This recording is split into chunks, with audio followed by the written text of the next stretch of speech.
Hi, my name is Scott Ranger. I'm the lead science guide for Gastineau Guiding in Juneau, Alaska, and we are partnering with Viking Cruise Lines for a scientific cruise for Alaska's whales. We began our science tour way back in 2010, partnering primarily with Susie Tierlink, who was with the National Oceanic and Atmospheric Administration, and she's the founder of JuneauFlukes.org, which is a great organization here that catalogs our humpback whales in the Juneau area. And Susie partnered with us for one primary reason. She wanted to get more data from more people out on the water. And with all of the tours that Gastineau Guiding offers, we are out on the water daily with several science tours.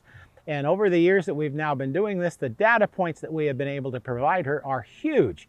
We are seeing lots and lots of whales, way more than Susie and anybody else that is in the research business can see, simply because we're out on the water several times a day, every day during the cruising season.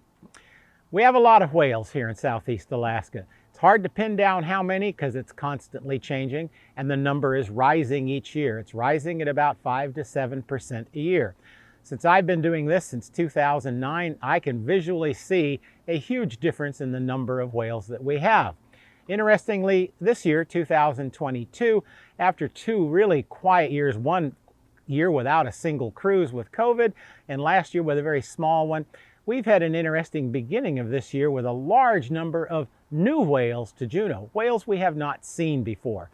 Now that we're well into the season, we're seeing a lot of our famous whales that keep coming back every year, like Flame, who this year came back with a baby yet again, which means she's had 5 babies since 2013, and 3 years in a row she's come back with a baby, and that is simply unheard of in the life of humpback whales. So that tells us that we can do several things with whales. We can identify them as individual species and as individuals within that species. So we have humpback whales, and we can identify each individual whale that shows up in our waters. And one of the most fun parts about that is every year that I'm out there in the water, you learn more about each individual whale as an individual. So for example, Sasha, who's my personal favorite whale, she arrives every year right about the first week of May, and she hangs around until late October usually, but every August she disappears for a couple of weeks. She takes a vacation. I don't know where she goes. I'd love to figure out where Sasha goes. We also know that she's a loner. If there's any other whales in the area, she leaves, finds another little spot. And she's got one spot of water here in Juneau that is really hers, between the tip of the Barlows and the sand spit in Saginaw Channel. That's where we find her almost 2/3 of the time. She's found there, except when there's other whales around. And it is so cool to be able to know a whale that intimately, that you know that sort of thing. And with Flame, knowing all of her kids that she's had, and having 3 kids 3 years in a row, it's utterly, absolutely fascinating and a joy to behold for me, who does out on the water a lot, and for our guests who come here to Juneau, usually for one day. We get out there and we share some of the cool whales that we have in Juneau. Gastineau Guiding, the years that I've been with them, has been amazing in the quality of the staff that we've been able to hire as naturalists. And one of the reasons for that is we offer a good deal of training for all of our new guides. We learned a couple of things over the years, one of which is if you've got some good natural history experience anywhere in the world, you can learn a lot of the things we have here in Juneau, Alaska that are specific here really quickly. So we look for somebody that's got good, solid natural history background. And we can train them all of the things they need to know in relatively quick order. And we do it very much hands-on out in the water. So we take our new guides out and demonstrate what we're going to do, have them do it, and get practice on that sort of thing. It takes a while for them to learn all the little nuances of things and to recognize specific whales, but it doesn't take long. When you're excited about what you do, that sort of thing comes really quickly. And so training, we do a crab pot pull, which is a lot of fun. And that takes a little practice to pull that rope in and to lift it onto the boat. And we give the new guides a chance to do that. And some of them discover that they need a little help lifting that over. So that's one of our 4 science projects that we're working on. What you see behind me is Auk Bay. And we are doing a survey of Auk Bay, hoping not to find an invasive species, the European green crab. It made its way to San Francisco in 1989 in the bilge water of ships and is moving its way north ever since. It will get to Juneau, Alaska. When? We don't know. but it is moving its way north. It's right now reached as far as the northern end of the inside passage along Haida Gwaii down in British Columbia. So it's only a question of time when it gets here. So we've been monitoring this bay now, and we have not found it. And quite frankly, when we do find it, we don't even really know what we're going to do about it. Fish and Game has a plan to search for it, but what do you do with that? And it turns out that one of the best things that you can do is eat it. I don't know what they taste like. I have never knowingly eaten a European green crab myself. I can tell you their pinchers are a lot smaller than our Dungeness crab, which is my personal favorite here in Juneau, Alaska. But I'll eat as many as we can pull up when they get here. Since we're pulling up a crab pot, nobody's ever invented a crab pot that only crabs go in, so other things go in the pot as well. That's usually considered bycatch, but we are working with Gary Freitag with the Alaska Sea Grant Program at doing a subtidal life survey to see what's going on underneath the water. And in the years we've been doing that, we've seen several interesting things. The most interesting is that we watched a tremendous decline in the number of one species and the subsequent increase in the number of another.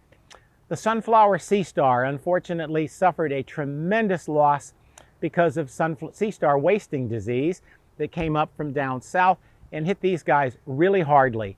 In 2019, we only pulled 3 of those up in all of the tours we did in 2019. In 2018, we pulled them up at least 1 in 92% of the crab pot pulls we took. So in 1 year's time, their numbers just collapsed. That same collapse resulted in a tremendous increase in the number of green sea urchins. Guess who eats whom? So without anybody eating the urchins, their numbers exploded. In fact, at one of our crab pot pulls, there were so many that we wouldn't even count them because they would fill up the whole crab pot, and we'd just shake them out into the water and say there were more than 200 of them. In 2022, this year, we're finding something fascinating going on at Portland Island. We're now getting more sunflower sea stars coming back, but we're not catching them too often in the pot. They're often sitting on the pot, which means they're a little too big to go into the crab pot. But what they can do is they can take their stomach out of their mouth and put it down into the crab pot. We call that everting their stomach and eating the bait that's in the crab pot. So we've been pulling up a lot of crab pots where there's nothing in it, and the herring we use for bait have been reduced to just skeletons. And as far as we know, the only guy that we have out here in our waters that can do that is the sunflower sea star. So we're now seeing a rise in the sunflower sea star, and we're also seeing a drop in the in the green sea urchin. So we have been doing this in real time, and we are documenting with actual numbers of what we're pulling up in the pot. And Gary Freitag told me 2 years ago this was the coolest citizen science program he'd ever seen, and it is pretty neat. On the whales, we are working with Susie Tierlink primarily to catalog the whales that come in and out of Juneau. Interestingly, she had something she wanted us to look for back in 2010 when we began the program. She wanted to find out if any of the calves of the humpback whales came back the second year with mom. She'd heard reports that this was doing. She'd never seen one. And to this day in 2022, we have not seen a second year calf coming back with mom. That doesn't mean that some aren't doing it, but we haven't seen any here in Juneau. And every year that we go on and don't find that, it gives us a little more confidence to state that, yeah, the calves stay with mom for a little less than 1 year. They swim from Hawaii up here to feed, and on the way back to Hawaii, Junior says at some point before getting back to Hawaii, bye mom, and they're never seen again. We're also documenting calving, and it turns out that here in Juneau, most of our whales are on a 3-year or a 4-year calving sequence, with the exception of Flame, who's had 3 calves 3 years in a row, which we have never witnessed here in Southeast Alaska. There are reports from the 1970s during the whaling, just after the whaling time, when their numbers were very low, that there were a lot of every year calving going on with the cows. Well, right now, Flame is the only whale that we have seen do that. So 3 years or 4 years is pretty much the norm between the births of calves.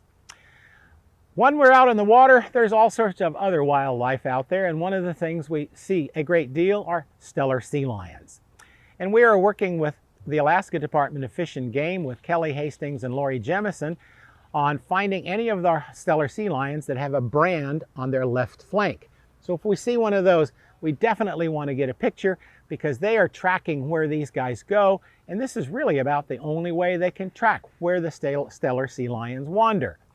We are working with Kim Ram-Suryan of the National Oceanic and Atmospheric Administration if we find any entangled stellar sea lions. And the two most common forms of entanglement are flashers that come from troll fishing for king salmon and from entanglements of debris in the water that often will go around the neck of a young sea lion who obviously has no way of getting it off, and as the sea lion grows, it puts it around his neck. And if we see that, we are going to contact the National Marine Mammal Stranding Hotline from the water, and I'm going to make sure we send the photographs that we take of that to Kim so she sees it. Just this year, one of our guides got a photograph of a stellar sea lion with a major wound, probably from an orca. And we sent that to Kim, and she was really happy to see that because she saw it 3 weeks earlier when the wound was fresh, and it really showed this guy is healing rather nicely. So there's another example of where just because we're out in the water every single day, we can see things that the researchers don't. When we see sea lions at a haul out, we make an attempt at counting them. Now that can be really difficult as they're barking and moving around. So what we attempt to do is take a series of photographs and make a panorama, and then we can stitch that together and count them individually in the photograph when they're not moving and keeping track of how many they are. The other project they're working on is when orca are seen, which in the last 5 years of operation is about 25% of the days we're on the water. We are working with Josh McInnes of the University of British Columbia, who is primarily interested in the transient orcas, and we have two different kinds of orca, transients and residents, that swim through our water. So when we see orca, we're going to make an attempt to get a photograph of their dorsal fin and the saddle patch, because that will help us identify what kind of orca they are. And just like with the humpback whales, identifying by their tail, we can identify individual orca by the combination of the dorsal fin and the saddle patch.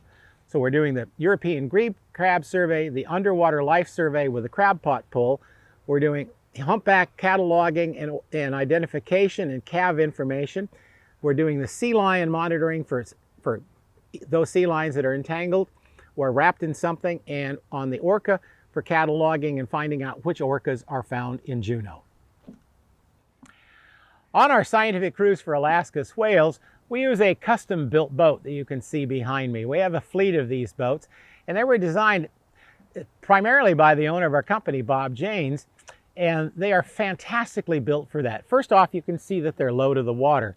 They have the sponse and the black tube going around them, making them exceptionally stable, and yet having a deep V that cuts through the water and they don't tilt as we go along. But most importantly for our guests and for whale watching is the windows you see open up into the inside, giving you essentially an eye-level view of whatever wildlife we're out on the water seeing. And no matter what our weather is, today it's sunny galore, but we get 280 overcast days a year, and on 230 of them, something is falling from the sky. So on those days, we're inside, but we get to see what's out there right at eye level. Our seating is a U-shaped seating around, which means nobody is ever in the way. We can move from the left side of the boat to the right side of the boat. Of course, in nautical parlance, that's port and starboard, without anybody even thinking about it. And we've got plenty of storage for people's supplies in the boat, and we can handle 20 people, which is the maximum we take on our tour, with the naturalist and the captain, with lots of room. We've got the deck out in the back and the deck in the front on days when it's nice enough to go outside. And being able to look at the animals essentially at eye level is phenomenally fun. The most enjoyable experience that I have working with Gastineau Guiding is working with my fellow guides.